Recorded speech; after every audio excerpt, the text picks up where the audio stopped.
ಕೂಡ್ಲಿಗಿಯಲ್ಲಿರುವ ಹರಳಯ್ಯನ ಗುಂಡದಲ್ಲಿ ಮಹಾಶಿವಶರಣ ಹರಳಯ್ಯ ಹಾಗೂ ಮಾತೋಶ್ರೀ ಕಲ್ಯಾಣಮ್ಮನವರ ಮೂರ್ತಿ ಪ್ರತಿಷ್ಠಾಪನೆ ವೈಭವದಿಂದ ನಡೆಯಿತು.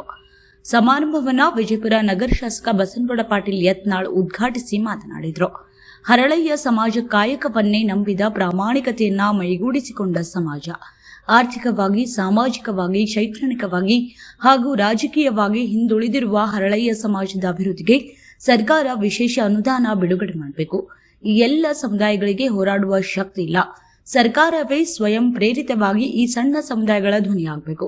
ಈ ಎಲ್ಲ ಸಮಾಜಗಳಿಗೆ ಹೆಚ್ಚಿನ ಮೀಸಲಾತಿ, ವಿವಿಧ ಸ್ವಯಂ ಉದ್ಯೋಗ ಸೌಲಭ್ಯವನ್ನ ಕಲ್ಪಿಸಬೇಕೆಂದು ಒತ್ತಾಯಿಸಿದರು. ಇನ್ನು ಇದೇ ಸಂದರ್ಭದಲ್ಲಿ ನಾಗಠಾಣ ಶಾಸಕ ವಿಠ್ಠಲ್ ಕಟಕ್ದೋಣ್ ಕೂಡ ಶಿವಶರಣ ಹರಳಯ್ಯ ಅವರ ಕುರಿತು ಮಾತನಾಡಿದರು.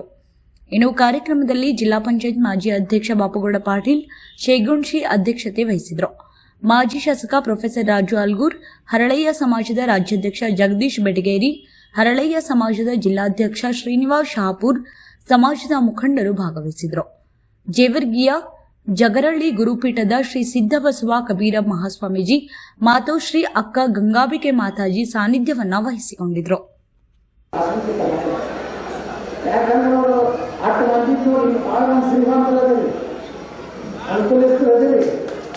ಆದರೂ ಕೈ ಬಿಟ್ಟುವುದಿಲ್ಲ. ನೀವು ಯಾವಾಗಲೂ ಒಂದಂತರೂ ಋಣ ಇರಬೇಕು, ಸಮಾಜದ ಋಣ ಇರಬೇಕು ಮನುಷ್ಯ. ಇವತ್ತು ಅಂಬೇಡ್ಕರ್ ಅವ್ರನ್ನ ಯಾಕೆ ಇಡೀ ಸಮಾಜ ದೇಶ ನೆನಪಿಸ್ತಂದ್ರೆ, ಬಾಬಾ ಸಾಹೇಬ್ ಅಂಬೇಡ್ಕರ್ ಅವರು ಸಮಾನತೆಯನ್ನು ಬುದ್ಧವ ಬಸವಣ್ಣ ಏನು ಹೇಳಿದರು. ಅವರು ಮಹಾಪುರುಷರು, ಸತ್ಪುರುಷರು. ಅವರು ಅಂಬೇಡ್ಕರ್ ಅವರು ಒಬ್ಬ ರಾಜಕಾರಣಿ. ಆ ಸಂವಿಧಾನ ಬರೆಯುವಂತ ಒಂದು ಅಧಿಕಾರವನ್ನು ತಗೊಂಡು ಅದಕ್ಕೆ ಈ ದೇಶದಾಗ ಮೀಸಲಾತಿ ಮತ್ತು ಸಮಾನತೆ ಮತ್ತು ಮಹಿಳೆಯರಿಗೆ ಸಮಾನತೆ ಹಕ್ಕು ಕೊಟ್ಟಂತಾರೆ ಯಾಕಂದ್ರೆ ಬಾಬಾ ಸಾಹೇಬ್ ಅಂಬೇಡ್ಕರ್. 8 ತಾಸು ಕೆಲಸ ಮಾಡಿರ್ತಕ್ಕಂಥ ಕಾನೂನು ತಂದವರು ಅಂಬೇಡ್ಕರ್ ಅವರು, ಮಹಿಳೆಯರಿಗೆ ಸಮಾನತೆ ತಂದವರು ಅಂಬೇಡ್ಕರ್ ಅವರು. ಈ ದೇಶದ ಟಾಟಾ ಬಿರ್ಲಾನು ಒಂದೇ ಹೋಗ, ಮುಸ್ಲಿಂದ ಮನೆಗೂ ಒಂದೇ ಹೋಗ. ಅದಕ್ಕೆ ನಾವೆಲ್ಲ ನಮ್ಮ ಮನೆಗೆ ಬೇಕಾದ್ರೆ ಇರ್ತೀವಿ. ಇರ್ತಾರೆ ಬರೀ ಟಾಟಾಗೆ ಒಂದು ಕೋರ್ಟ್ ಹೋಗ್ತಿದ್ದವ್ರು ಹಿಂದಲೇ ಆಗ್ತಿರ್ತೀವಿ. ಅವನೇ ಡಾಕ್ಟರ್ ಕೋರ್ಟ್ ಬೇಕೋ ಅಟ್ಯಾಕ್ ಹಾಕಿರ್ತೀವಿ. ಅಂಬೇಡ್ಕರ್ ಅವರು ಆ ಶಕ್ತಿಯನ್ನು ಕೊಟ್ಟಾಗ, ಪ್ರತಿ 5 ವರ್ಷದನ್ನು ರಿನ್ಯೂವಲ್ ಮಾಡೋದು ಏನು ಶಕ್ತಿ ಕೊಟ್ಟಾಗ, ಆ ಶಕ್ತಿಯಿಂದಲೇ ಇವತ್ತು ಬಸವಣ್ಣವರು ಅಂಬೇಡ್ಕರ್ ಅವರಿಗೆ ಬಹಳ ಧರ್ಮಗಳನ್ನ ಅಧ್ಯಯನ ಮಾಡಿದ್ರು. ಬಹಳ ಧರ್ಮಗಳನ್ನ ಅಧ್ಯಯನ ಮಾಡಿದ್ರು. ದೇಶನಾಗಿರುವಂತ ಎಲ್ಲ ಧರ್ಮವನ್ನು ಅಧ್ಯಯನ ಮಾಡಿ ಕೊನೆಗೆ ಬೌದ್ಧ ಧರ್ಮವನ್ನು ಯಾಕೆ ಸ್ವೀಕಾರ ಮಾಡಿದ್ರೆ, ಭಾರತೀಯ ಸಂಸ್ಕೃತಿಗೆ ನಾನು ಒಂದು ಧರ್ಮ ಪರಿವರ್ತನೆ ಆಗೋದ್ರಿಂದ ನನ್ನ ಸಂಸ್ಕೃತಿಗೆ ಏನೂ ಆಗಬಾರದು ಅಂತ ಹೇಳಿ ಭಾರತದಲ್ಲೇ ಹುಟ್ಟಿದಂತ ಬೌದ್ಧ ಧರ್ಮವನ್ನು ಸ್ವೀಕಾರ ಮಾಡಲಿಕ್ಕೆ ಕಾರಣ ಅಂಬೇಡ್ಕರ್ ಅವರು ಭಾರತೀಯ ಸಂಸ್ಕೃತಿಯನ್ನ ಯಾವಾಗಲೂ ಎತ್ತಿದ್ರು. ಅವ್ರು ಕೊಟ್ಟಂತ ತೊಂದರೆ ನೋಡಿದ್ರೆ ಅವ್ರು ಬೇಕಾದಷ್ಟು ದ್ವೇಷವನ್ನು ಮಾಡಬಹುದಾಗಿತ್ತು. ಆದರೆ ಅಂಬೇಡ್ಕರ್ ಅವರು ಅದನ್ನು ಯಾವುದೂ ಮಾಡದೆ ತಮಗೆ ಅಷ್ಟೇ ಅಪಮಾನ ಆಗಿದೆ.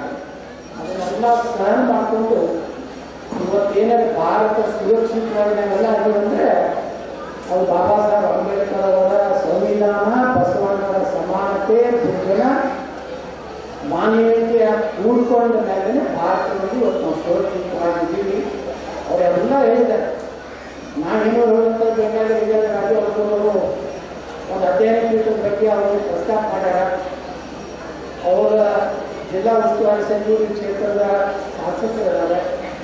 ಅವರು ಪ್ರಯತ್ನ ಮಾಡಿ ನಾವು ವಿರೋಧ ಪಕ್ಷನಾಗಿದ್ದು ನಾವು 2 ನಿಮಿಷ ಮಾತಾಡೋಕ್ಕೆ ತಯಾರಾಗಿದ್ದೀವಿ. ಮೊನ್ನೆ ಹೇಳಿದೆ, ಒಳ ಮೀಸಲಾತಿ ಆಗುವಾಗ ಬರೋಬ್ಬರಿ ಒಳ ಮೀಸಲಾತಿ ಕೊಡ್ರಿ, ನೀವು ಏನು ಕೊಟ್ಟು ಕೊಡ್ರಿ. ಆಗ ಬಹುಸಂಖ್ಯಾತರು ಕೆಲವು ಅಲ್ಪಸಂಖ್ಯಾತರು ಅದಾರ. ಅವ್ರು 1%, 10% ಸ್ವಲ್ಪ ಅದಾರ. ಅವ್ರಿಗೆ ಇವತ್ತು 56% ನೀವು ಮೀಸಲಾತಿ ಮಾಡಿ, ಇನ್ನೊಂದು 3-4% ಹೆಚ್ಚು ಮಾಡಿ ಏನು ದೋರ್ ಸಮಾಜ, ಸಮಗಾರ ಸಮಾಜ, ಶ್ರೀಮಂತಸ್ತ್ರತೆ ಮಾಡಿಲ್ಲ. ಇವ್ರಿಗೆ ಪ್ರತ್ಯೇಕವಾಗಿ ಎಲ್ಲ ಸಣ್ಣ ಸಣ್ಣ ಸಮಾಜಗಳಿಗೆ 0.5%, 1% ಕೊಟ್ಟ ಡೈರೆಕ್ಟ್ ಆಗಿ IAS IPS ಆಗಲಿಕ್ಕೆ ಆಗ್ತದೆ. ಅದನ್ನ ನಾನೇ ನಾವು ಉತ್ತರ ಕಟ್ಟಿಕೊಂಡು ನಾವು ವಿಧಾನಸಭೆದಾಗ ನಾವು ಮಾತಾಡೋದಕ್ಕಿಂತ ಮುಂಚೆ ಒಳ ಮೀಸಲಾತಿ ಬಗ್ಗೆ ನಾವು ಹೇಳಿದೆ. ನಾ ಹೇಳಿದ ಇಂಥ ಸಮುದಾಯಗಳು ಇನ್ನೂ ಪಾಪ ಅವರಿಗೆ ಧ್ವನಿ ಇಲ್ಲ, ಲೀಡರ್ಶಿಪ್ ಇಲ್ಲ, ಮತ್ತು ದೊಡ್ಡ ಹೋರಾಟ ಮಾಡೋ ತಾಕತ್ತಿಲ್ಲ. ಇರೋದು 20 ಲಕ್ಷ 15 ಲಕ್ಷ 20 ಲಕ್ಷ ಅವ್ರ ಧ್ವನಿ ಯಾರಾಗಬೇಕು? ನಾನೇ ಆಗಬೇಕು. ನಮ್ಮಂಥವರೇ ಧ್ವನಿ ಆದಾಗ ಇವತ್ತು ನಾವು ಸರ್ಕಾರ ಕೇಳಿದ 75% ನಾವು ಮಾಡಿ ಯಾವಾಗ ಬೇಡ ಅಂದರೆ 75% ಮೀಸಲಾತಿ ಮಾಡಿ ಸಣ್ಣ ಸಣ್ಣ ಸಮಾಜಕ್ಕೂ ಒಂದು ಬೇರೆ ಬೇರೆ ಪ್ರತ್ಯೇಕ ಅಟ್ಟೆ ಮೀಸಲಾತಿ ಕೊಡ್ತಾರೆ.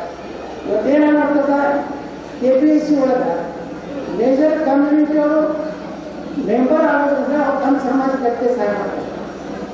ಈಗ ನಿಮ್ಮದೇ ಒಂದು ಪ್ರತ್ಯೇಕವಾದಂಥ ತ್ರಿಮಾತ್ರಸ್ಥರ ಒಬ್ಬ ಮೆಂಬರ್ ಆದಾಗ ಆ 3 ಜನ ರಕ್ಷಣೆ ಮಾಡಲಿಕ್ಕೆ ಸಾಧ್ಯ ಆಗ್ತದೆ ಅಂತ ಮಾಡಿ ಇದು ಬರ್ತದೆ. ಒಳ್ಳೆ ಕಾಲ ಬರ್ತದೆ. ಬಸವಣ್ಣವರ ನ್ಯಾಯ ಏನಿತ್ತು ಅದನ್ನು ಮುಂದಿನ ದಿವಸಗಳಲ್ಲಿ ನೀವೆಲ್ಲ ಕೂಡ ಆಶೀರ್ವಾದ ಮಾಡಿದ್ರೆ ಪ್ರತ್ಯೇಕವಾದಂಥ ಪ್ರಾಧಿಕಾರವನ್ನು ರಚನೆ ಮಾಡುವಂಥ ಕೆಲಸ ನಾವು ಮಾಡೇ ಮಾಡ್ತೀವಿ. ಅದರ ಮೂಲಕ ಯಾವುದೇ ನಿಮ್ಮ ಬಲ ನಿಂತು ಅವ್ರ ಬಲ ಅವ್ರು ಇದು ಎಲ್ಲರೂ ಹರಿದು ಹಂಚಿಕೊಳ್ಳುವಂಥದ್ದು. ಇದು ಒಂದೇ ಸಮುದಾಯದ ತಿನ್ನುವಂಥದ್ದಲ್ಲ. ಅದಕ್ಕೆ ನಾವೊಂದು ರಾಜಕಾರಣಿ ಇವತ್ತಿನೆಲ್ಲ ನಾನು ಧನ್ಯವಾದಗಳನ್ನು ಗುರುಗಳಿಗೆ ಧನ್ಯವಾದ ಸಲ್ಲಿಸ್ತೀನಿ. ಅವರು ಹೇಳಿದಂಥ ಅನೇಕ ವಿಚಾರಗಳು ವಿಶ್ವಗುರು ಬಸವಣ್ಣವರ ವಿಚಾರಗಳನ್ನು ಇವತ್ತೇನು ನಮ್ಮ ಹಳೆಯವರು ಅವರ ತಾಯಿ ಕಲ್ಯಾಣಮ್ಮನವರು ಕೂಡಿ ಈ ಸಮಾಜಕ್ಕೇನು ಒಂದು ಸಮಾಜದಲ್ಲಿ ಅವ್ರು ಹೇಳೋದು ಇದು ಲಿಂಗಾಯತರಿಗೆ ಯಾರು ಆದರ್ಶಪ್ಪ ಅಂದರೆ ಇವತ್ತು ಹಳೆಯವರು ಮತ್ತು ಕಲ್ಯಾಣಮ್ಮನವರು. ಲಿಂಗಾಯತರು ಬೇರೆ ಇಲ್ಲ. ಲಿಂಗಾಯತರಿಗೆ ಭಾಗ ಏನು ಮಾಡೋದು ಅಂದರೆ ಇದು ಹೀಗಾಯ್ತು ನಮ್ಮ ಬೇರೆ ಜಾತಿ ಮಾಡಿಕೊಂಡು ಅಸ್ಪೃಶ್ಯತೆ ಇನ್ನೂ ಮುಂದುವರೆದ ಅನ್ನೋದಕ್ಕೆ ಕಡಿವಾಣ ಹಾಕ್ಬೇಕಾದ್ರೆ ಸಮಾನತೆ ಬರಬೇಕಾದ್ರೆ ಎಲ್ಲರಿಗೂ ಹಲವಾರು ಸಿಗಬೇಕಾದ ಕಾಲ ಸಿಗಬೇಕಂತೆ ವಿಧಾನಸಭೆಯಲ್ಲಿ ಹೋರಾಟ ಮಾಡ್ತೀನಿ. ಹೆಚ್ಚು ಶ್ರಮ ತಗೊಳ್ಳಾರ್ದೇ ಇವತ್ತಿನ ಕಾರ್ಯಕ್ರಮ ಭಾಳ ಚೆನ್ನಾಗಿ ಗುರುಗಳು ಮತ್ತು ರಮ್ಮನವರು ಏನು ವಾಸ್ತವಿಕ ಬಸವಣ್ಣವರ ಕ್ರಾಂತಿ ಏನಿತ್ತು ಕೆಲವೊಂದು ತಪ್ಪು ಇದನ್ನು ಕೊಟ್ಟಿರ್ತಾರೆ. ಯಾರ ಕೈ ಪುಸ್ತಕ ಬರೀಲಕ್ಕೆ ಕೊಟ್ಟಿರ್ತಾರೆ ಅವ್ರು ತಮ್ಮ ಬೆಳಗ್ಗೆ ಸೇರಿಸಿ ಬರೆದಿರ್ತಾರೆ. ಅದಕ್ಕೆ ಅದನ್ನ ಎಲ್ಲ ತಿಳಿ ಮಾಡಿ ಇವತ್ತೇನು ಅವ್ರು ಹೇಳಿದ್ರು ಓಂ ಶ್ರೀ ಗುರು ಬಸವಲಿಂಗ ಓಂಕಾರದಿಂದ ಪ್ರಾರಂಭ ಮಾಡೋದು. ಇದರ ಅರ್ಥ ಸರ್ವ ಸಮುದಾಯಗಳು ಸಮಾನತೆ ಇರಬೇಕು ಅನ್ನೋದನ್ನು ಒತ್ತಿ ಹೇಳಿ ನನಗೆ ಮಾತಾಡಲಿಕ್ಕೆ ಅವಕಾಶ ಕೊಟ್ಟು ಎಷ್ಟೇ ತಡ ಆದರೂ ಸಹ ನಾನು ಎಲ್ಲರೂ ಭಾಷಣ ಆದಾಗನೇ ನಾನು ಮಾತಾಡಿ ನಮ್ಮದು ಹಣೆ ಬರದೆ ನನಗೆ ನೀವು ಉದ್ಘಾಟಕರ ಮಾಡಿದ್ರು ಕೊನೆಗೆ ಮಾತಾಡಬೇಕು, ಅಧ್ಯಕ್ಷ ಮಾಡಿದ್ರು ಕೊನೆಗೆ ಮಾತಾಡಬೇಕು, ಸಾನ್ನಿಧ್ಯ ವಹಿಸಿದವರು ಇದ್ದರೂ ಸಹಿತ ನಾವು ಕೊನೆಗೆ ಮಾತಾಡಬೇಕು. ಏನು ಮನೆಯಾಗ ಹಿರಿಯ ಮಗ ಇಟ್ಕೊಳ್ಳುವಂಥ ಕಾರ್ಯಕ್ರಮದಾಗ ಕಡಿವಾಸು ಹಂಗೆ ನಮ್ಮ ಬೈಕ್ ಹಣೆ ಮಾಡ ಅವರೆಲ್ಲ ಏನು ಹೋಗೋದು ನೀವು ಭಾಷಣ ಮಾಡಿದ್ರೆ ಎಲ್ಲರೂ ಕಡೆಯಾಗ ಮಾಡ್ತಾರೆ. ನೀವು ತಲೆ ಅವ್ರು ಮಾತಾಡ್ಯಾರ ನಮ್ಮ ತಲೆ ಒಳ್ಳೆಯ ವಿಚಾರಗಳು ಹಾಕ್ಯಾರ. ಅವ್ರಿಗೆ ಅಭಿನಂದನೆ ಸಲ್ಲಿಸಿ ನೀವು ಇಟ್ಟೋದಲ್ಲ ಶಾಂತ ರೀತಿಯಿಂದ ಇಡೀ ಕರ್ನಾಟಕದ ಮೂಲೆ ಬಂದಿದೆ. ನಾ ಗಾಡಿಗಳು ನೋಡಿ ಗಾಬರಿ ಆಗೋದು ಎಷ್ಟು ಹೆಂಗೆ ಬಂದ ವರ್ಷ ಮಹಾರಾಷ್ಟ್ರದವ್ರು ಬಂದಿರ್ಬೋದು. ಯಾಕಂದರೆ ಗಡಿ ಭಾಗದಲ್ಲಿರುವಂಥ ಈ ನಗರಗಳೆಲ್ಲ ಬಂದಿರಿ. ನಾನು ವಿಜಯಪುರ ಜಿಲ್ಲೆಪುರ ನಿಮಗೆಲ್ಲ ಉತ್ಪೂರ್ವಕವಾಗಿ ಧನ್ಯವಾದಗಳನ್ನು ಸಲ್ಲಿಸಿ ಮುಂದಿನ ದಿವಸ ನೀವು ಏನೇ ಸಮಯಕ್ಕೆ ವಿಧಾನಸಭೆಯಲ್ಲಿ ನಾವು ಮಾತಾಡ್ತೀನಿ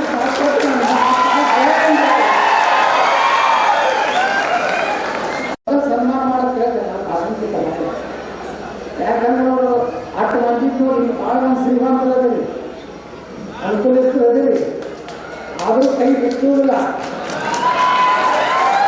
ನೀವು ಯಾವಾಗಲೂ ಒಂದಂತರೂ ಋಣ ಇರಬೇಕು, ಸಮಾಜದ ಋಣ ಇರಬೇಕು ಮನುಷ್ಯ.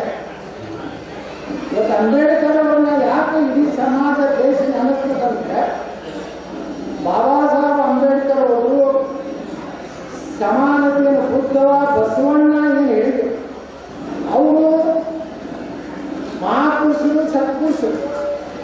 ಅವರು ಅಂಬೇಡ್ಕರ್ ಅವರು ಒಬ್ಬ ರಾಜಕಾರಣಿ. ಆ ಸಂವಿಧಾನ ಬರೆಯುವಂತ ಒಂದು ಅಧಿಕಾರವನ್ನು ತಗೊಂಡು ಅದಕ್ಕೆ ಈ ದೇಶದಾಗ ಮೀಸಲಾತಿ ಮತ್ತು ಸಮಾನತೆ ಮತ್ತು ಮಹಿಳೆಯರಿಗೆ ಸಮಾನತೆ ಹಕ್ಕು ಕೊಟ್ಟಂತಾರೆ ಯಾಕಂದ್ರೆ ಬಾಬಾ ಸಾಹೇಬ್ ಅಂಬೇಡ್ಕರ್. 8 ತಾಸು ಕೆಲಸ ಮಾಡಿರುವಂತ ಕಾನೂನು ತಂದವರು ಅಂಬೇಡ್ಕರ್ ಅವರು, ಮಹಿಳೆಯರಿಗೆ ಸಮಾನತೆ ತಂದವರು ಅಂಬೇಡ್ಕರ್ ಅವರು. ಈ ದೇಶದ ಟಾಟಾ ಬಿರ್ಲಾವು ಒಂದೇ ಹೋಗ, ಮುಸ್ಲಿಮ್ದಾಗಿರೋನಿಗೂ ಒಂದೇ ಹೋಗ. ಅದಕ್ಕೆ ನಾವೆಲ್ಲ ನಮ್ಮ ಮನೆಗೆ ಬೇಕಾದ್ರೆ ಇದಕ್ಕೆ ಬರೀ ಟಾಟಾಗೆ ಒಂದು ಕೋರ್ಟ್ ಹೋಗ್ತಿದ್ದು ಹಿಂದಲೇ ಆಗ್ತದೆ. ಅವನೇ ಡಾಕ್ಟರ್ ಕೋರ್ಟ್ ತಗೊಂಡು ಅಟ್ಯಾಕ್ ಹಾಕಿರ್ತೀವಿ. ಅಂಬೇಡ್ಕರ್ ಅವರು ಆ ಶಕ್ತಿಯನ್ನು ಕೊಟ್ಟಾಗ, ಪ್ರತಿ 5 ವರ್ಷದಲ್ಲಿ ರಿನ್ಯೂವಲ್ ಮಾಡೋದು ಏನು ಶಕ್ತಿ ಕೊಟ್ಟಾಗ, ಆ ಶಕ್ತಿಯಿಂದಲೇ ಇವತ್ತು ಬಸವಣ್ಣವರು ಅಂಬೇಡ್ಕರ್ ಅವರಿಗೆ ಬಹಳ ಧರ್ಮಗಳನ್ನ ಅಧ್ಯಯನ ಮಾಡಿದ್ರು. ಬಹಳ ಧರ್ಮಗಳನ್ನ ಅಧ್ಯಯನ ಮಾಡಿದ್ರು. ದೇಶನಾಗಿರುವಂತ ಎಲ್ಲ ಧರ್ಮವನ್ನು ಅಧ್ಯಯನ ಮಾಡಿ ಕೊನೆಗೆ ಬೌದ್ಧ ಧರ್ಮವನ್ನು ಯಾಕೆ ಸ್ವೀಕಾರ ಮಾಡ್ತಾರೆ? ಭಾರತೀಯ ಸಂಸ್ಕೃತಿಗೆ ನಾನು ಒಂದು ಧರ್ಮ ಪರಿವರ್ತನೆ ಆಗೋದ್ರಿಂದ ನನ್ನ ಸಂಸ್ಕೃತಿಗೆ ಏನೂ ಆಗಬಾರದು ಅಂತ ಹೇಳಿ ಭಾರತದಲ್ಲೇ ಹುಟ್ಟಿದಂತ ಬೌದ್ಧ ಧರ್ಮವನ್ನು ಸ್ವೀಕಾರ ಮಾಡಲಿಕ್ಕೆ ಕಾರಣ ಅಂಬೇಡ್ಕರ್ ಅವರು ಭಾರತೀಯ ಸಂಸ್ಕೃತಿಯನ್ನ ಯಾವಾಗಲೂ ಎತ್ತಿದ್ರು. ಅವರು ಕೊಟ್ಟಂತ ತೊಂದರೆ ನೋಡಿದ್ರೆ ಅವರು ಬೇಕಾದಷ್ಟು ದ್ವೇಷವನ್ನು ಮಾಡಬಹುದಾಗಿತ್ತು. ಆದರೆ ಅಂಬೇಡ್ಕರ್ ಅವರು ಅದನ್ನು ಯಾವುದೂ ಮಾಡದೆ ತಮಗೆ ಅಷ್ಟೇ ಅಪಮಾನ ಆಗಿದೆ. ಅದನ್ನೆಲ್ಲ ಸಹನ ಮಾಡಿಕೊಂಡು ಇವತ್ತೇನಾದ್ರು ಭಾರತ ಸುರಕ್ಷಿತವಾಗಿಲ್ಲ ಅದು ಅಂದರೆ ಅದು ಬಾಬಾ ಸಾಹೇಬ್ ಅಂಬೇಡ್ಕರ್ ಅವರ ಸಂವಿಧಾನ, ಬಸವಣ್ಣವರ ಸಮಾನತೆ, ಬುದ್ಧನ ಮಾನವೀಯತೆಯ ಕೂಡಿಕೊಂಡ ಮೇಲೆ ಭಾರತದಲ್ಲಿ ಇವತ್ತು ನಾವು ಸುರಕ್ಷಿತವಾಗಿದ್ದೀವಿ. ಅವರೆಲ್ಲ ಹೇಳಿದ್ದಾರೆ. ನಾನೇನು ಹೇಳುವಂಥದ್ದು ಬೇಕಾದ್ರೆ ವಿಜಯ ರಾಜು ಅವರು ಒಂದು ಅಧ್ಯಯನ ಪೀಠದ ಬಗ್ಗೆ ಅವರು ಪ್ರಸ್ತಾಪ ಮಾಡ್ಯಾರ. ಅವರ ಜಿಲ್ಲಾ ಉಸ್ತುವಾರಿ ಸಚಿವರು ಕ್ಷೇತ್ರದ ಶಾಸಕರಿದ್ದಾರೆ. ಅವರು ಪ್ರಯತ್ನ ಮಾಡಿ ನಾವು ವಿರೋಧ ಪಕ್ಷನಾಗಿದ್ದು ನಾವು 2 ನಿಮಿಷ ಮಾತಾಡೋಕ್ಕೆ ತಯಾರಾಗಿದ್ವಿ. ಹಂಗೆ ನಾನು ಹೇಳಿದೆ, ಒಳ ಮೀಸಲಾತಿ ಆಗುವ ಬರೋಬ್ಬರಿ ಒಳ ಮೀಸಲಾತಿ ಕೊಡ್ರಿ, ನೀವು ಏನು ಕೊಟ್ಟು ಕೊಡ್ರಿ. ಆದ್ರೆ ಬಹುಸಂಖ್ಯಾತರು ಕೆಲವು ಅಲ್ಪಸಂಖ್ಯಾತರು ಅವ್ರು 1%, 10%, ಸ್ವಲ್ಪ ಅದಾರ. ಅವ್ರಿಗೆ ಇವತ್ತು 56% ನೀವು ಮೀಸಲಾತಿ ಮಾಡಿ, ಇನ್ನೊಂದು 3-4% ಹೆಚ್ಚು ಮಾಡಿ. ಏನು ಡೋರ್ ಸಮಾಜ, ಸಮಗಾರ ಸಮಾಜ, ಶ್ರೀಮಂತಸ್ತ್ರತೆ ಮಾಡಿರಲ್ಲ. ಇವ್ರಿಗೆ ಪ್ರತ್ಯೇಕವಾಗಿ ಎಲ್ಲ ಸಣ್ಣ ಸಣ್ಣ ಸಮಾಜಗಳಿಗೆ 0.5%, 1% ಕೊಟ್ಟ ಅವರು ಸಹ ಡೈರೆಕ್ಟ್ ಆಗಿ IAS, IPS ಆಗಲಿಕ್ಕೆ ಆಗ್ತದೆ. ನಾನೇ ನಾವು ಉತ್ತರ ಕಟ್ಟಿದ್ಕೊಂಡು ನಾವು ವಿಧಾನಸಭೆದಾಗ ನಾವು ಮಾತಾಡೋದಕ್ಕಿಂತ ಮುಂಚೆ ಒಳ ಮೀಸಲಾತಿ ಬಗ್ಗೆ ನಾವು ಹೇಳಿದೆ. ನಾ ಹೇಳಿದ ಸಮುದಾಯಗಳು ಇನ್ನೂ ಪಾಪ ಅವರಿಗೆ ಧ್ವನಿ ಇಲ್ಲ, ಲೀಡರ್ಶಿಪ್ ಇಲ್ಲ ಮತ್ತು ದೊಡ್ಡ ಹೋರಾಟ ಮಾಡೋ ತಾಕತ್ತಿಲ್ಲ. ಇರೋದು 20 ಲಕ್ಷ, 15 ಲಕ್ಷ, 20 ಲಕ್ಷ. ಅವ್ರ ಧ್ವನಿ ಯಾರಾಗಬೇಕು? ನಾನೇ ಆಗಬೇಕು. ನಮ್ಮಂಥವರೇ ಧ್ವನಿ ಆದಾಗ ಇವತ್ತು ನಾವು ಸರ್ಕಾರಕ್ಕೆ ಹೇಳಿದ್ವಿ 75% ನಾನು ಮಾಡಿ, ಯಾವಾಗ ಬೇಡ ಅಂದರೆ 75% ಮೀಸಲಾತಿ ಮಾಡಿ. ಸಣ್ಣ ಸಣ್ಣ ಸಮಾಜಕ್ಕೂ ಒಂದು ಬೇರೆ ಬೇರೆ ಪ್ರತ್ಯೇಕ ಕಟ್ಟಿ ಮೀಸಲಾತಿ ಕೊಡ್ತಾರೆ. ಇವತ್ತೇನಾಗ್ತದ, KPSC ಒಳಗೆ ಮೇಜರ್ ಕಮ್ಯುನಿಟಿಯವರು ಮೆಂಬರ್ ಆಗೋದ್ರಿಂದ ಅವ್ರು ತಮ್ಮ ಸಮಾಜಕ್ಕೆ ಸಹಾಯ ಮಾಡ್ತಾರೆ.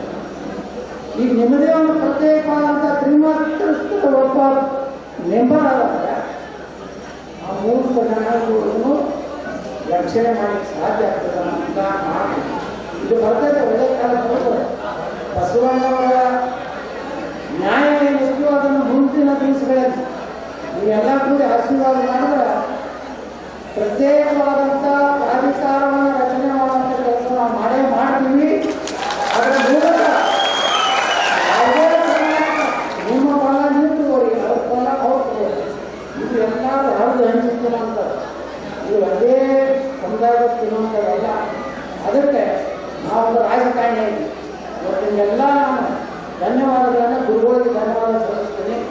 ಅವ್ರು ಹೇಳಿದಂಥ ಅನೇಕ ವಿಚಾರಗಳು ವಿಶ್ವಗುರು ಬಸವಣ್ಣವರ ವಿಚಾರಗಳನ್ನು ಇವತ್ತೇನು ನಮ್ಮ ಹಳೆಯವರು ಅವರ ತಾಯಿ ಕಲ್ಯಾಣವನ್ನು ಕೂಡಿ ಈ ಸಮಾಜಕ್ಕೇನು ಒಂದು ಸಮಾಜದಲ್ಲಿ ಅವ್ರು ಹೇಳೋದು ಇದು ಲಿಂಗಾಯತರಿಗೆ ಯಾರು ಆದರ್ಶಪ್ಪ ಅಂದರೆ ಇವತ್ತು ಹಳೆಯವರು ಮತ್ತು ಕಲ್ಯಾಣ ಅನ್ನೋದು ಲಿಂಗಾಯತರು ಬೇರೆ ಇಲ್ಲ. ಲಿಂಗಾಯತರಿಗೆ ಭಾಗ ಏನು ಮಾಡೋದು ಅಂದರೆ ಇದು ಲಿಂಗಾಯತರು ನಮ್ಮ ಬೇರೆ ಜಾತಿ ಮಾಡಿಕೊಂಡು ಅಸ್ಪೃಶ್ಯತೆ ಇನ್ನೂ ಮುಂದುವರೆದ ಅನ್ನೋದಕ್ಕೆ ಕಡಿವಾಣ ಹಾಕಬೇಕಾದ್ರೆ ಸಮಾನತೆ ಬರಬೇಕಾದ್ರೆ ಎಲ್ಲರಿಗೆ ಹಲವಾರು ಸಿಗ್ಬೇಕಾದ ಕಾಲು ಸಿಗ್ಬೇಕಂತೇಳಿ ವಿಧಾನಸಭೆಯಲ್ಲಿ ಹೋರಾಟ ಮಾಡ್ತಾನೆ ಹೆಚ್ಚು ಸಮಯ ತಗೊಳ್ಳಾರ್ದೇ ಇವತ್ತಿನ ಕಾರ್ಯಕ್ರಮ ಭಾಳ ಚೆನ್ನಾಗಿ ಗುರುಗಳು ಮತ್ತು ರಮ್ಮನವರು ಏನು ವಾಸ್ತವಿಕ ಬಸವಣ್ಣವರ ಕ್ರಾಂತಿ ಇದೇನಿತ್ತು ಕೆಲವೊಂದು ತಪ್ಪು ಇದನ್ನು ಕೊಟ್ಟಿರ್ತಾರೆ. ಯಾರ ಕೈ ಪುಸ್ತಕ ಬರೀಲಕ್ಕೆ ಕೊಟ್ಟಿರ್ತಾರೆ ಅವ್ರು ತಮ್ಮಲ್ಲಿ ಬೆಳಗ್ಗೆ ಸೇರಿಸಿ ಬರೆದಿರ್ತಾರೆ. ಅದಕ್ಕೆ ಅದನ್ನ ಎಲ್ಲ ತಿಳಿ ಮಾಡಿ ಇವತ್ತೇನು ಅವ್ರು ಹೇಳಿದ್ರು ಓಂ ಶ್ರೀ ಗುರು ಬಸವಲಿಂಗ ಓಂಕಾರದಿಂದ ಪ್ರಾರಂಭ ಮಾಡೋದು. ಇದರ ಅರ್ಥ ಸರ್ವ ಸಮುದಾಯಗಳು ಸಮಾನತೆ ಇರಬೇಕು ಅನ್ನೋದನ್ನು ಒತ್ತಿ ಹೇಳಿ ನನಗೆ ಇಲ್ಲಿ ಮಾತಾಡಲಿಕ್ಕೆ ಅವಕಾಶ ಕೊಟ್ಟು ಎಷ್ಟೇ ತಡಾದರೂ ಸಹ ನಾನು ಎಲ್ಲರೂ ಭಾಷಣ ಆದಾಗನೇ ನಾನು ಮಾತಾಡಿ ನಮ್ಮದು ಹಣೆ ಬರಲಿದೆ. ನನಗೆ ನೀವು ಉದ್ಘಾಟಕರ ಮಾಡಿದ್ರು ಕೊನೆಗೆ ಮಾತಾಡಬೇಕು, ಅಧ್ಯಕ್ಷ ಮಾಡಿದ್ರು ಕೊನೆಗೆ ಮಾತಾಡಬೇಕು, ಸಾನ್ನಿಧ್ಯ ವಹಿಸಿದವರು ಇದ್ದರೂ ಸಹಿತ ನಾವು ಕೊನೆಗೆ ಮಾತಾಡಬೇಕು. ಏನು ಮನೆಯಾಗ ಹಿರಿಯ ಮನೆಯಾಗ ಇಟ್ಕೊಂಡಂಥ ಕಾರ್ಯಕ್ರಮದಾಗ ಕಡಿವಾಸಿ ಹಂಗೆ ನಮ್ಮ ಬೈ ಕಡೆ ಮಾಡ ಅವರೆಲ್ಲ ಏನಾದ್ರು ಗುರುಗಳದು ನೀವು ಭಾಷಣ ಮಾಡಿದ್ರೆ ಎಲ್ಲರೂ ಕಡೆ ಮಾಡ್ತಾರೆ, ನೀವು ತಲೆ ಮಾಡ್ತಾರೆ. ಅವ್ರು ಹಾಕ್ಯಾರ ನಮ್ಮ ತಲೆಗೆ ಒಳ್ಳೆಯ ವಿಚಾರಗಳು ಹಾಕ್ಯಾರ, ಅವ್ರಿಗೆ ಅಭಿನಂದನೆ ಸಲ್ಲಿಸಿ ನೀವು ಇಟ್ಟೋದಲ್ಲ ಶಾಂತ ರೀತಿಯಿಂದ ಇಡೀ ಕರ್ನಾಟಕದ ಮೂರು ಬಂದಿದೆ. ನಾ ಗಾಡಿಗಳು ನೋಡಿ ಗಾಬರಿ ಎಷ್ಟು ಎಂಗೇಜ್ಮೆಂಟ್ ಬಂದ ವರ್ಷ ಮಹಾರಾಷ್ಟ್ರದವ್ರು ಬಂದಿರು. ಯಾಕಂದರೆ ಗಡಿ ಭಾಗದಲ್ಲಿರುವಂಥ ಈ ನಗರಗಳೆಲ್ಲ ಬಂದಿರಿ. ನಾನು ವಿಜಯಪುರ ಜಿಲ್ಲೆಪುರ ನಿಮಗೆಲ್ಲ ಉತ್ಪೂರ್ವಕವಾಗಿ ಧನ್ಯವಾದಗಳನ್ನು ಸಲ್ಲಿಸಿ ಮುಂದಿನ ದಿವಸ ನಿಮ್ಮ ಏನೇ ಸಮಯ ಇದ್ದರೂ ವಿಧಾನಸಭೆಯಲ್ಲಿ ನಾವು ಮಾತಾಡ್ತೀನಿ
ತನ್ನ ಕಾಯಕದಲ್ಲಿಯೇ ಯಾವತ್ತೂ ಇದ್ದ ಬಸವಣ್ಣವರು ಕಾಯಕವನ್ನು ಮುಗಿಸಿಕೊಂಡು ಈಗ ಬಂದಂಥ ಹಣದಿಂದ ಆ ವಸ್ತುಗಳನ್ನು ಚಪ್ಪಲನ್ನು ಮಾರಾಟ ಮಾಡಿ ಇವು ಬಂದಂಥ ಹಣದಲ್ಲಿ ಮಹಾಪ್ರಸಾದವನ್ನು ಮಾಡಿ ಶರಣಿಗೆ ಉಳಿಸಿ ತಾನು ಹೋಗಬೇಕಲ್ಲ.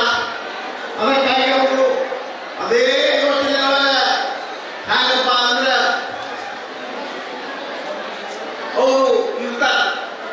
ಅದೇ ಇರಾದ ಸಾಮಾನ್ಯ ಶಿವಶರಣ ಬಸವಣ್ಣವರು ಕುದುರೆ ಮ್ಯಾಗ ಬರ್ತಿರ್ತಾರೆ. ಕುದುರೆ ಮ್ಯಾಗ ಬಂದಾಗಲೇ ನೋಡ್ತಾರೆ ಇವರು ಕಲ್ಯಾಣಗಳು.